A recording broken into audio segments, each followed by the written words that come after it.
हरे कृष्णा, राधे राधे दोस्तों। 13 फरवरी 2022 भीष्म द्वादशी का दिन है। हमारे शास्त्रों में भीष्म द्वादशी को बहुत महत्वपूर्ण स्थान दिया गया है। भीष्म द्वादशी माघ मास की शुक्ल पक्ष की द्वादशी तिथि को मनाई जाती है। इसी दिन भीष्म द्वादशी वाले दिन भीष्म पितामह का दाह संस्कार किया था और इसी को भीष्म पितामह की पूजा भी होती है। तो भीष्म द्वादशी का दिन गोविंद द्वादशी, तिल द्वादशी नाम से भी जाना जाता है। जो लोग भीष्म द्वादशी का व्रत रखते हैं उन्हें संतान के साथ साथ समस्त धन धान्य सौभाग्य सुख मिलता है। धर्म ग्रंथों के अनुसार भीष्म द्वादशी का व्रत करने से मनुष्य की सभी मनोकामना पूर्ण होती हैं, साथ ही सुख और समृद्धि की प्राप्ति होती है। भीष्म द्वादशी का व्रत सभी प्रकार के सुख वैभव प्रदान करने वाला है। भीष्म द्वादशी का व्रत करने से सभी पापों का नाश होता है। महाभारत कथा में बताया गया है, माघ मास में पड़ने वाली भीष्म द्वादशी के दिन जो भी मनुष्य तपस्वियों को तिल का दान करता है उसे मृत्यु के बाद स्वर्ग की प्राप्ति होती है। भीष्म द्वादशी के दिन जो मनुष्य दिन रात उपवास करके श्रद्धा पूर्वक भगवान विष्णु जी की लक्ष्मी सहित पूजा करते हैं उन्हें राजसूय यज्ञ की प्राप्ति होती है के समान पुण्य मिलता है और साथ ही लक्ष्मी जी की प्राप्ति होती है। अब बताते हैं भीष्म द्वादशी की पूजा कैसे करें। भीष्म द्वादशी के दिन प्रातःकाल उठकर नित्य क्रम से निर्मित होने के पश्चात स्नान करके स्वच्छ वस्त्र धारण करें। स्नान करने के बाद भगवान लक्ष्मी नारायण का पूजन करें। भगवान लक्ष्मी नारायण की पूजा में मोली, रोली, कुमकुम, केले के पत्ते, फल, पंचामृत, तिल, सुपारी, पान और दुर्वा आदि का प्रयोग करें।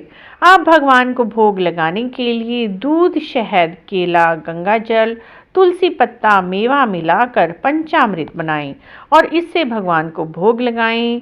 अब ओम नमो नारायण मंत्र का जाप करें।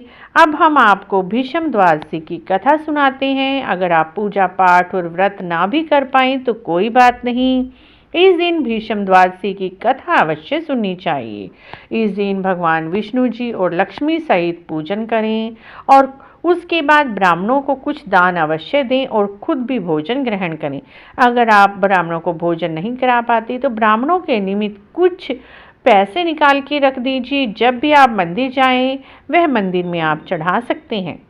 तो भीष्म पितामह की भीष्म द्वादशी कथा इस प्रकार है। राजा शांतनु की रानी गंगा ने देवव्रत नामक पुत्र को जन्म दिया।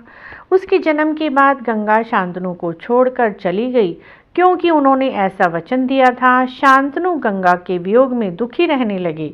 एक समय की बात है, शांतनु गंगा नदी पार करके मत्स्य गंधा नाम की कन्या की नाव में बैठते हैं और उसके रूप पर मोहित हो जाते हैं।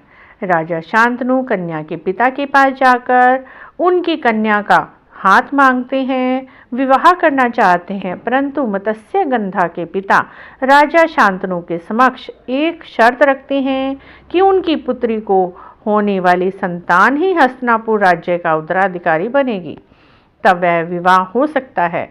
वही मत्स्य गंधा आगे चलकर सत्यवती नाम से प्रसिद्ध हुई। राजा शांतनु यह शर्त मानने से इनकार कर देते हैं, लेकिन चिंतित रहने लगते हैं। देवव्रत को जब पिता की चिंता का पता चलता है तो वह अपने पिता के समक्ष आजीवन अविवाहित रहने का संकल्प लेते हैं। पुत्र की यह प्रतिज्ञा सुनकर राजा शांतनु उन्हें इच्छा मृत्यु का वरदान देते हैं। इसी प्रतिज्ञा के कारण देवव्रत भीष्म पितामह के नाम से प्रसिद्ध हुए। जब महाभारत का युद्ध होता है, भीष्म पितामह कौरवों की तरफ से युद्ध लड़ते हैं। भीष्म पितामह के युद्ध कौशल से कौरव जीतने लगते हैं। तब भगवान श्री कृष्ण जी एक चाल चलते हैं, शिखंडी को युद्ध में उनके सामने खड़ा कर देते हैं।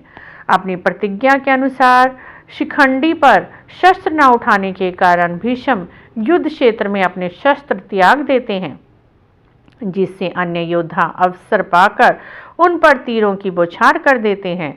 महाभारत के इस महान योद्धा ने शरशैया पर शयन किया। इसीलिए कहा जाता है कि सूर्य दक्षायन होने के कारण भीष्म पितामह अपने प्राण नहीं त्यागते और सूर्य के उत्तरायण होने पर अपने नश्वर शरीर का त्याग करते हैं। उन्होंने माघ मास की अष्टमी को अपने प्राण त्यागे थे। उनके पूजन के लिए माघ मास की द्वादशी तिथि निश्चित की गई है। इसीलिए इस तिथि को भीष्म द्वादशी कहा गया है। भगवान ने यह व्रत भीष्म पितामह को बताया था और उन्होंने इस व्रत का पालन किया था। तभी से इसका नाम उनके नाम पर भीष्म द्वादशी पड़ा। यह व्रत एकादशी के ठीक दूसरे दिन किया जाता है। यह व्रत समस्त बीमारियों को मिटाता है। इस उपवास से समस्त पापों का नाश हो जाता है। जो मनुष्य इस कहानी को कहते हैं, सुनते हैं, हुंकारा भरते हैं, उनके भी समस्त पाप नष्ट हो जाते हैं।